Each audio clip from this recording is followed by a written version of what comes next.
Hello students, good morning. मैं आपके science teacher Shweta ma'am. बच्चों, आज के वीडियो में हम पढ़ने जा रहे हैं स्ट्रक्चर ऑफ स्पर्म। हमारा क्लास 10th का चैप्टर चल रहा है, chapter 7, how do organism reproduce. देखिए, स्पर्म के बारे में मैंने आपको बताया था कि स्पर्म क्या होता है। ये एक मेल गैमिट है, इसको आप जर्म सेल भी बोलिए, ठीक है। मेल गैमिट है तो ये मेल की बॉडी में बनता है और इसका काम क्या होता है, ये पार्टिसिपेट करता है रिप्रोडक्शन में, यानी कि न्यू इंडिविजुअल जब बनेगा, जो बेबी बनता है, जो फर्टिलाइजेशन होता है, नया बच्चा जो बनेगा, उसके में स्पर्म का रोल होता है, ठीक है। स्पर्म का अगर हम स्ट्रक्चर देखें तो स्पर्म को, इसके पूरी बॉडी को एक स्पर्म जो होता है ना, बहुत छोटा होता है और टेस्टिस के अंदर लाखों की संख्या में स्पर्म बनता है। और एकदम छोटा सा ये जो स्पर्म है, बहुत छोटा है। ये बहुत छोटा का मतलब क्या बोलेंगे आप? इसको बोलेंगे कि ये smaller cell of the human body, हमारे ह्यूमन बॉडी का ये बहुत ही छोटा सेल है ना। तो स्मॉलर सेल होता है ये ह्यूमन बॉडी में। और इस छोटे से सेल को अगर आप जूम करके देखते हैं तो स्पर्म आपको कैसा दिखाई देगा? इसके में आपको 3 पार्ट दिखाई देंगे इसकी बॉडी में। पहला होगा ये हेड, ये ऊपर वाला पार्ट, उसके बाद ये नेक है, ये इसका गर्दन हो गया, उसके बाद ये जो है ये इसका मिड बॉडी हो गया। इसको आप 4 पार्ट में डिवाइड करिए, ठीक है। और ये हो गया टेल, है ना। तो हमने इसको कितने पार्ट में डिवाइड किया? हमने इसको डिवाइड किया 4 पार्ट में। ये हो गया फर्स्ट हेड हो गया, सेकेंड हो गया नेक, और थर्ड हो गया मिड बॉडी, और फोर्थ हो गया ये टेल, ठीक है। तो इसको हम ये 4 पार्ट में डिवाइड करते हैं। इसका जो ये हेड होता है, इस हेड के अंदर इसका जेनेटिक मटेरियल होता है। जेनेटिक मटेरियल मतलब न्यूक्लियस, इसमें न्यूक्लियस होता है और न्यूक्लियस के अंदर क्या होता है? जेनेटिक मटेरियल, ठीक है। इसी न्यूक्लियस के अंदर क्या पाया जाता है? इसमें इसका जेनेटिक मटेरियल पाया जाता है, मटेरियल, ठीक है। जेनेटिक मटेरियल का मतलब अगर आप बोलें तो आप कहेंगे कि इसी के अंदर इसका क्या होता है? क्रोमोजोम होता है, क्रोमोजोम, या इसी को आप क्या बोल सकते हैं? इसी को आप बोलेंगे डीएनए।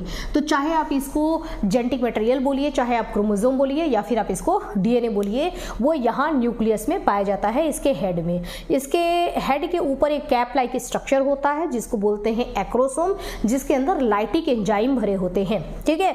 जब ये जरूरत होती है ना कि इसको ओवम के अंदर प्रवेश करना है, तो उस समय ये इससे वार करता है और उसकी वॉल में, ओवम की वॉल में ये छोटा सा पोर हो जाता है, बहुत मतलब छोटा सा छेद हो जाता है, और फिर उसी से ये ओवम के अंदर प्रवेश करता है। तो उसमें हेल्प करता है कौन? एक्रोसोम, ठीक है।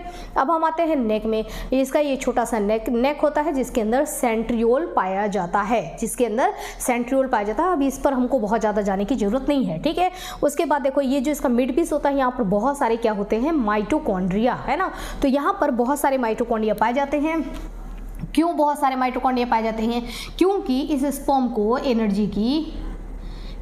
को एनर्जी की जरूरत होती है, ठीक है। एनर्जी की जरूरत इसको क्यों होती है? क्योंकि ये स्पर्म जो होता है ये मोटाइल होता है। मोटाइल मतलब ये चलता है, मूवमेंट करता है, इसको चलना है, ठीक है। तो चलना है तो काम करना है तो उसके लिए एनर्जी चाहिए। तो इसको, ये मोटाइल होता है इसलिए इसको एनर्जी की जरूरत होती है। और एनर्जी कौन देता है?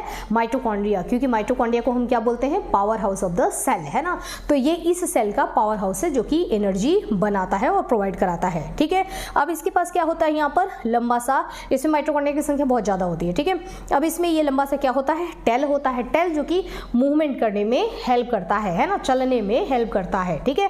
तो ये टेल हो गया। तो ये हो गया स्ट्रक्चर ऑफ स्पर्म। मैंने बताया कि स्पर्म जो है ये क्या है? मेल गैमिट है, या आप इसको बोलिए कि ये जर्म सेल है ना। जर्म सेल मतलब कि मेल गैमिट और फीमेल गैमिट दोनों आते हैं जर्म सेल में, और मेल गैमिट है ये। जर्म सेल का ये मेल गैमिट है, और मेल गैमिट में का नाम क्या है? तो मेल गैमिट का नाम है स्पर्म, ठीक है। ये इसका नाम हो गया, ठीक है। अब हम देखते हैं ओवम के बारे में। देखिए, ओवम जो होता है, ये रहा ओवम का सेल। ये भी एक सेल होता है ओवम, ये फीमेल की बॉडी में पाया जाता है। तो ये क्या है? ये फीमेल गैमिट है। जर्म सेल तो ये भी है, ठीक है। हम कहेंगे कि जर्म सेल तो हमारा ये भी है, लेकिन ये कौन सा जर्म सेल है? तो आप बोलिए कि ये कौन सा गैमिट है? तो आप बोलेंगे कि ये क्या है? ये फीमेल गैमिट है ना। ये फीमेल गैमेट, ये फीमेल गैमेट होता है और इस फीमेल गैमेट का नाम क्या है? ओवम। तो जर्म सेल दोनों ही होते हैं, मेल गैमेट भी और फीमेल गैमेट भी, ठीक है। ओवम, ओवम का स्ट्रक्चर आप देखेंगे, ओवम जो होता है ये केवल एक ही बनता है, ये लाखों की संख्या में बनते हैं और ये फीमेल की बॉडी में केवल एक ही बनता है। ओवम की साइज बहुत बड़ी होती है, ये बहुत छोटे हैं और इनकी साइज बहुत बड़ी होती है। ये largest cell in the human body है ना, ह्यूमन बॉडी के अंदर ये लार्जेस्ट सेल होते हैं, बहुत बड़े सेल ये होते हैं, ठीक है। अब जर्म सेल की रिप्रोडक्टिव ऑर्गन में देखा जाए तो ये बहुत बड़े सेल होते हैं, ओके। इसमें न्यूक्लियस पाया जाता है, साइटोप्लाज्म इसके अंदर होता है, ठीक है। इसमें सेंट्रियोल्स नहीं पाया जाता है और ये मूव नहीं कर सकता। आपको इसमें टेल दिखाई दे रहा है? नहीं, तो इसमें मूवमेंट नहीं होता है, ठीक है। मूवमेंट इसमें नहीं होता है, बस इसके अंदर बहुत ज़्यादा फूड मटेरियल होता है, क्योंकि इसको जितने देर तक इंतजार करना है मेल गैमेट का, उतने देर के लिए इसके अंदर फूड मटेरियल होना चाहिए। और अगर इसको स्पर्म आ गया तो फिर आगे के सेल डिवीजन के लिए, आगे के प्रोसेस के लिए भी इसको क्या चाहिए? फूड मटेरियल की जरूरत होगी। तो इसके अंदर बड़ा होता है और बहुत सारे इसके अंदर खाना भरा होता है, ठीक है। अब हम स्पर्म और ओवम दोनों के बीच का डिफरेंस देख लेते हैं। देखो, it is male gamete. Sperm हमने देख लिया कि स्पर्म क्या है, ये मेल गैमेट होता है प्रोड्यूस्ड इन द टेस्टिस में। ये बनता कहाँ है? तो ये मेल के अंदर मेल रिप्रोडक्टिव ऑर्गन होता है टेस्टिस, ठीक है। इसी टेस्टिस के अंदर बनता है, ठीक है।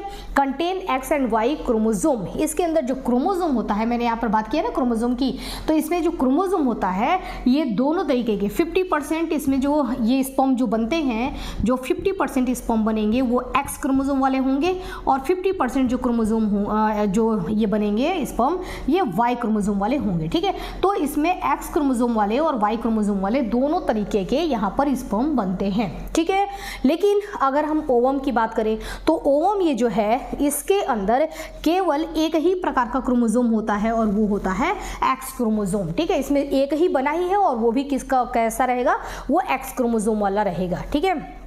नेक्स्ट है, इसमें सेंट्रियोल प्रेजेंट होता है। आपने देखा यहाँ पर सेंट्रियोल है, इसका अपना फंक्शन है, तो इसमें सेंट्रियोल प्रेजेंट होता है, जबकि इसमें सेंट्रियोल एब्सेंट होता है। ये स्मॉलर सेल होते हैं, ये मेल बॉडी के सबसे छोटे सेल होते हैं, ये बहुत ही छोटे होते हैं। और ये क्या होते हैं? ये लार्जेस्ट सेल होते हैं, काफ़ी बड़े सेल होते हैं, ठीक है। ये मोटाइल होते हैं, है ना।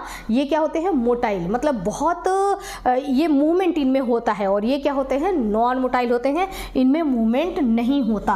और एक और आप लिख लीजिए कि ये कितने बनते हैं, तो ये मिलियंस बनते हैं, ठीक है। मिलियंस है ना, बहुत ज़्यादा, ये संख्या में लाखों की संख्या में होते हैं। अगर इसकी संख्या आपसे पूछी जाए कि ये कितने होते हैं, तो ये ओनली 1, ठीक है, 1, ओनली 1, ओके।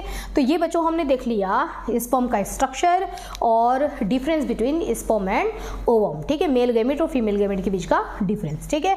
चलिए मिलते हैं नेक्स्ट वीडियो में, और वहाँ बच्चों हम देखने जा रहे हैं आज फीमेल रिप्रोडक्टिव सिस्टम, पूरा फीमेल रिप्रोडक्टिव सिस्टम आज हम स्टडी करेंगे। तो अभी के लिए इतना ही, स्टडी करते रहिए। Okay, have a nice day.